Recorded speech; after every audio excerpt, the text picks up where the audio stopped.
Jeg står her i vores lille skov i Asserbo. I kan måske høre børnene i baggrunden, der er lidt hoppet i trampolinen. Og jeg vil fortælle om, hvorfor jeg søger den her stilling som rektor på Gribskov Gymnasium. Gribskov Gymnasium, som i mine øjne er lykkedes med på ganske kort tid at skabe sig et rigtig godt navn. Et mindre gymnasium nord for Hillerød, og så synes jeg, at den her nordatlantiske linje, det er genialt fundet på. Jeg søger også stillingen af personlige grunde, fordi jeg føler med min erfaring nu fra mange år som lektor i gymnasiet og leder af forskellige UX-afdelinger, at jeg har evnerne og lysten til at prøve at lede en afdeling lidt længere hen, end den er nu. Og den er sikkert et rigtig fint sted.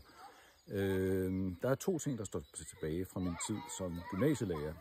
Dels det her med, at de klasser, der klarede sig bedste snit, der var også den bedste stemning. I de klasser, hvor der var tillid, hvor folk grinede og havde det godt med hinanden, der klarede man sig også rigtig godt fagligt. Det er den ene ting. Så står det også tilbage fra min tid som gymnasielærer, det her med de svage elever, som ved at sætte klare grænser, og ved at fortælle dem, skære dem ud, det var hunden, der kom forbi der, skære ud i pap, hvordan man får et 10-tal, selvom de har fået 2 i alle andre karakterer, det står også tilbage. Som leder af UX, så er der også noget, der står tilbage. Det her med, at man faktisk godt kan rykke en afdeling. På Tech på Frederiksberg, hvor jeg er nu, der har jeg dels etableret pædagogisk råd, så der ligesom kom lidt ejerskab for underviserne. Jeg har styrket det sociale, så uddannelsen, tror jeg, er blevet mere attraktiv.